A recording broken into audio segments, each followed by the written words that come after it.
And Ashish Maharishi joins us. Ashish, clearly at this point, the Congress party is desperately trying to avoid what seems to be clearly, in terms of perception, a huge credibility loss.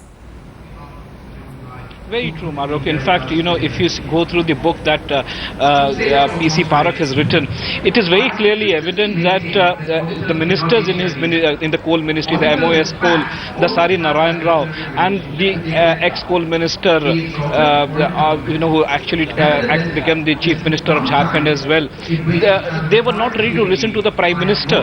The Prime Minister had okayed the bidding process, ultimately, which was actually proposed by P C Parakh, but then the entire process was actually turned down by the MOS and the coal minister. So surprisingly, if the ministers are not ready to listen to the Prime Minister, what was he doing there? And now if you go through the book that has been written by Sanjay Baru, that also very clearly speaks the same thing, that the Prime Minister did not have control on his own cabinet. So there are two books which very clearly speaks on how the Prime Minister was helpless in decision making, and actually he was not able to curb corruption just because of this, because he had no control over his cabinet ministers and the control was somewhere else.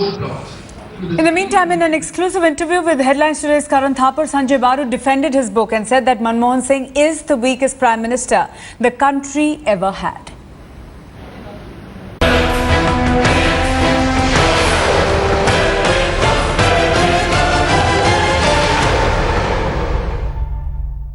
Now, in your book, you say at one point, I was dismayed by the PM's display of spinelessness. It brought to my mind that term that Mr. Advani has repeatedly used. Dr. Manmohan Singh is the weakest Prime Minister India has ever had. Well, I don't know if I would call him weakest, because I do think that earlier Prime Ministers like Gowda and Gujral also had very limited freedom to act as Prime Ministers. Rule those out. What about full-term Prime Ministers? Well, I think he was certainly the weakest full-term Prime Minister. The weakest full-term Prime Minister. Here was a man who at times was using his self-effacing character to continue in office. And that actually, let's use a euphemism, staying in office became important for him. Did he lose respect in your eyes at that point? In UPA 2, yes. In UPA 1, I don't think I saw him as someone who wanted to stay in office. I think he wanted to make a success of his government. He was obsessed about ensuring that the Congress could lead a coalition government through its entire term.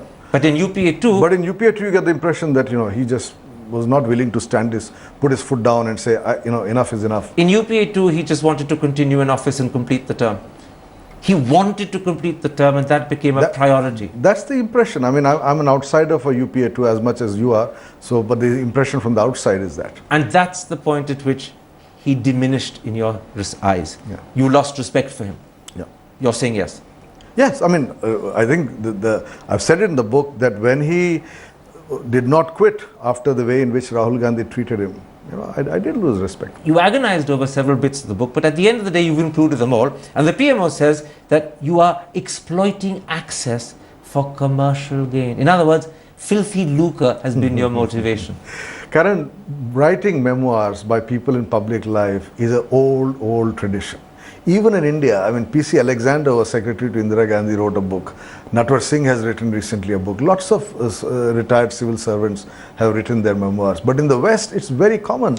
But Robert Gates, the defense secretary of Obama, just recently wrote a book after having been defense secretary of the US, right? So people in government writing books which educate the public at large about the way in which government functions at the highest levels is a glorious tradition, and I don't see it as going after filthy lucre. For heaven's sake, I don't need that money. Has this book cost you a close relationship with Dr. Manmohan Singh?